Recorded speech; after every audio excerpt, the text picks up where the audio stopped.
હું તને એક વાત કહું, સોનલ જે આ વાત કરે છે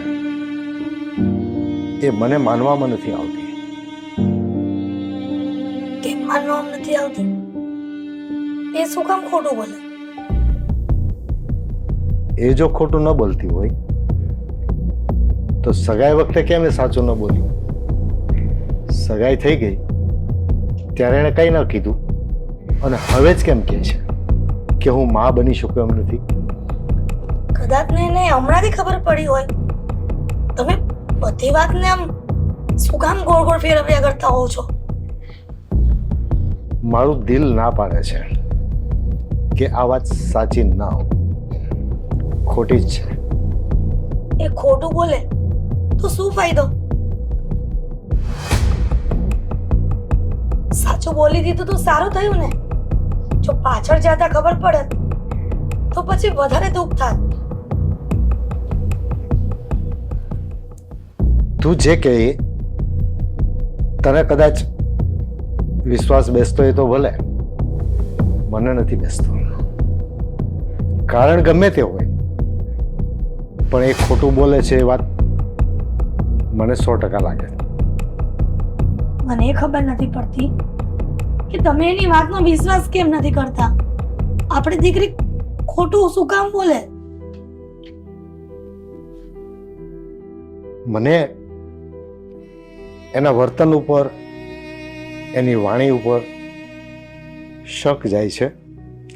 જે દીકરીને ઉછેરીને મોટી કરી હોય ને એના હાવભાવ ઉપર અને એના વાણી વર્તન ઉપર એટલો તો અંદાજ આવી જાય.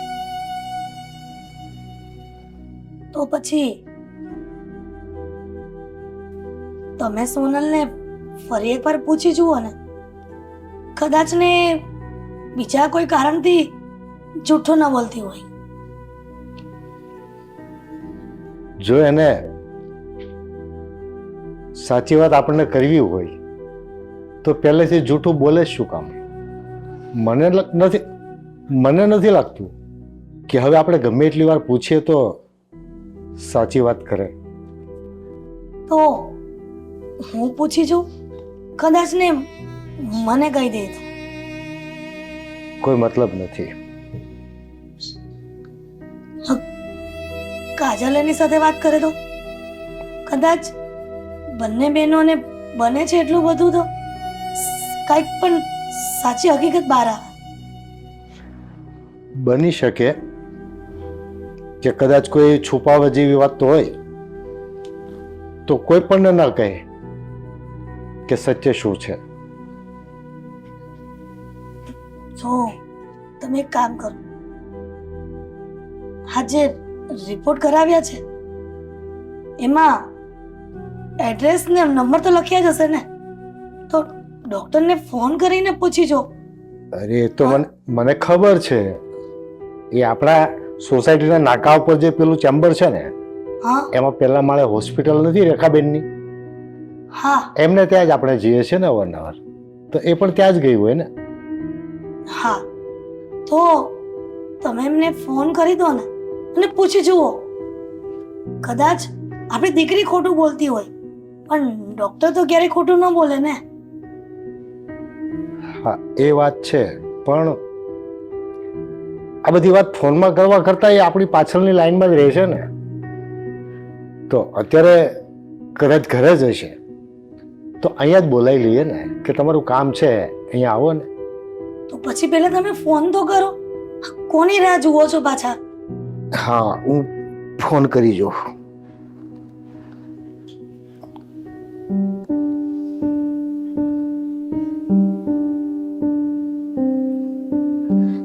કેટલી વાર લાગશે? અરે ભાઈ શાંતિ તો રાખ, કરું છું. હા ડોક્ટર બેન, હા હા ઓળખી ગયા. હવે એક તમારા જેવું કામ હતું. હા ઘરે છો ને? તો ફ્રી હોય તો આવો ને, એ બાને ચા પાણી કરી અને વાત પણ થઈ જાય. હા આવો. હા આભાર. હા આવો. હા શું કીધું કે ઘર- આવે છે? હા, ઘરે જ છે. અને બસ એ કે બહાર જતી હતી, સીધી ત્યાં જ આવું છું એમ કે. સારું.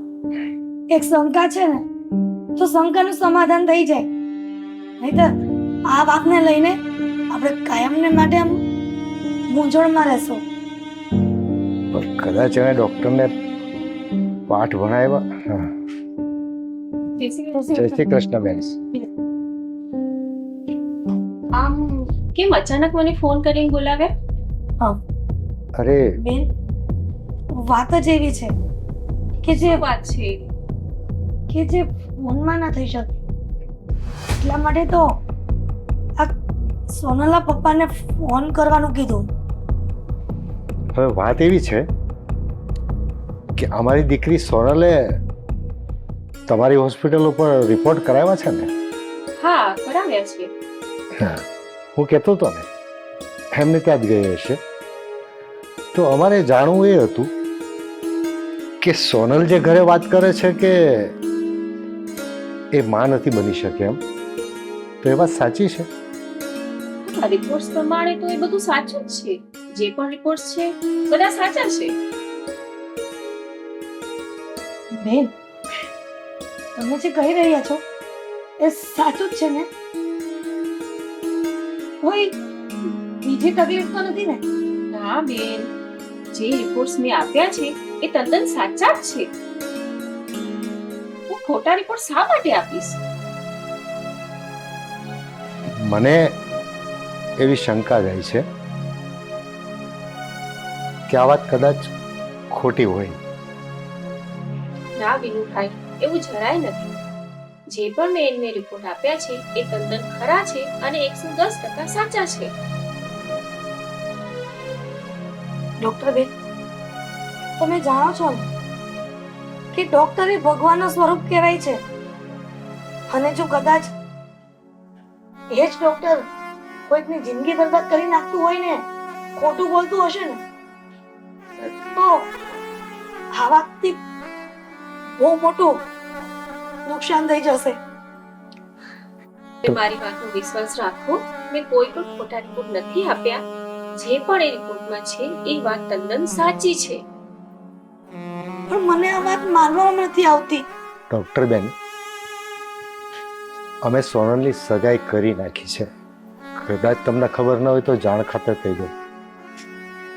અને આ વાત એના સાસરીએ જશે ને એટલે મારી દીકરીની સગાઈ તૂટી જશે. એટલે હું તમને માનવતાની રૂએ હાથ જોડીને રિક્વેસ્ટ કરું છું, એક વખત સોનલ ઉપર તમારી દીકરીની મમતા મૂકીને તમે વિચારો. જો કંઈ પણ છુપાયું હોય તો મને સાચું કહી દો. એક દીકરીની ભાઈ, કશું જ નથી છુપાયું. જે છે એ રિપોર્ટ પ્રમાણિત છે. રેખાબેન, હું કોઈ જ્યોતિષ નથી કે હું કોઈ લોકોના ચહેરા વાંચી નથી શકતો, પણ કુદરતે મને એક સત્ય અને જૂઠને પારખવાની શક્તિ આપી છે. મને ઘણી વખત શક જાય છે ને એ સાબિત થાય છે. પાછળથી તમને તકલીફ ન પડે, તમારું નામ ખરાબ ન થાય અને અમારી દીકરીની જિંદગી ન બગડે, એ વાસ્તે હું તમને હાથ જોડીને વિનંતી કરું છું, સત્ય હોય કહી દો. કેમ કે મને એમના વાત ઉપરથી અને આજે ચહેરાના હાવભાવ છે ને એના પરથી લાગે છે કે કાજલના પપ્પા, હા, ડોક્ટર બેન ખોટું બોલે છે. ખોટું નથી બોલતા, પણ એમની કોઈ મજબૂરી હશે એટલે સત્યને છુપાવે છે. મજબૂરી? હા એવી બેન, મજબૂરી? અને ડોક્ટરની મજબૂરી? એ તો કેવી રીતે શક્ય બને? બેન, તમારા ચહેરા ઉપર મને મજબૂરી દેખાય છે. તમે કોઈ પાપ નથી કરી રહ્યા, પણ તમે પણ કોઈના માન ખાતર, કોઈની જીત ખાતર, કોઈને મદદ કરતા હોય એવા ભાવ સાથે પણ ખોટું બોલી શક્યા હોય. તો હજી હું એક વખત વિનંતી કરું છું, સત્ય કહી દઉં.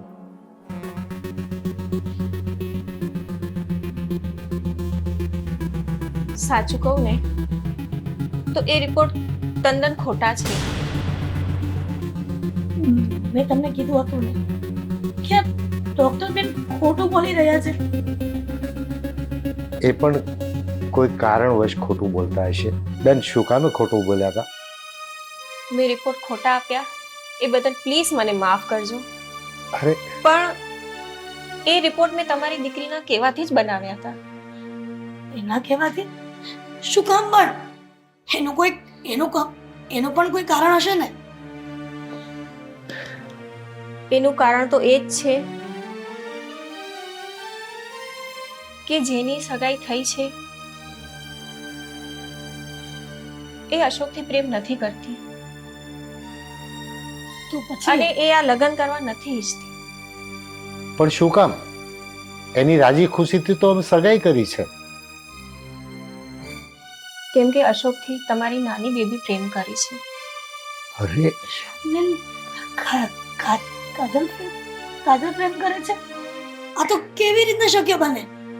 પછી આ કાજલે પહેલા કેમ ના કીધું? હવે એનો જવાબ તો કાજલ જ આપી શકે ને. ડોક્ટર બેન તો ન જ આપી શકે ને. હા ડોક્ટર બેન, તમે રહીને પણ સાચું બોલ્યા ને, એના માટે તમારો ખૂબ ખૂબ આભાર. પણ મારા પ્રતિ તમને તકલીફ જે માટે થઈ એના માટે પ્લીઝ સોરી, મને અરે માફ કરજો. અરે આમાં તમારો અંગત સ્વાર્થ ક્યાં હતો બેન? તમે તો કોઈની મજબૂરીથી બોલતા હતા ને, તમારા પેશન્ટના ભલા માટે બોલતા હતા ને. જે થયું તે તમે સત્ય જણાવ્યું, તમારો આભાર.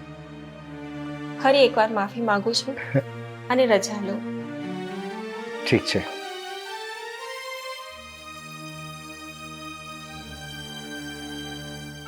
કહેતો હતો ને હું કે આમાં કંઈક ખોટું છે,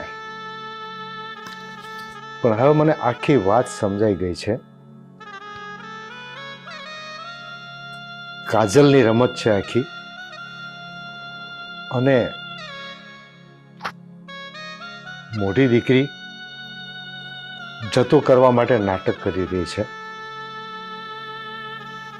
ખબર નહીં હવે કુદરત કયા મુકામ ઉપર લઈ જાય. કાજલને આવું નહોતું કરવું.